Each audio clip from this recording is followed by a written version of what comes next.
తుల్లి సుగ్రీవునకు మంత్రివై స్వామి కార్యమునందుండి శ్రీరామ సౌమిత్రులను చూసి వారిని విచారించి సర్వేషు పూజించి యవ్వాను జుంబంటు గావించి యవ్వాలి నిందంపి కాకుచ్చ తిలకంద యాదృష్టి వీక్షించి కిష్కిందకేతించి శ్రీరామ కార్యాత్మై లంకకేతించియున్ లంకయున్ జంపియున్ లంకయున్ దాచియున్ భూమి జంగుచి ఆనందము పొంగజాయుంగరన్నిచ్చి యారత్నముందెచ్చి శ్రీరామ పుణ్యిచ్చి సంతోషించేసి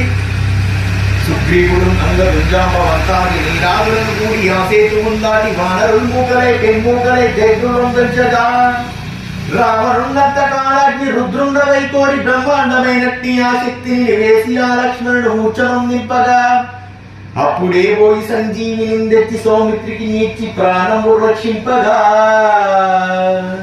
కుంభకర్ణాది వీరాదులను ఓడి చెందాడి శ్రీరామ బాణాగ్ని వారందరిని రావణుం చంపగానంత లోకంబుడానందమై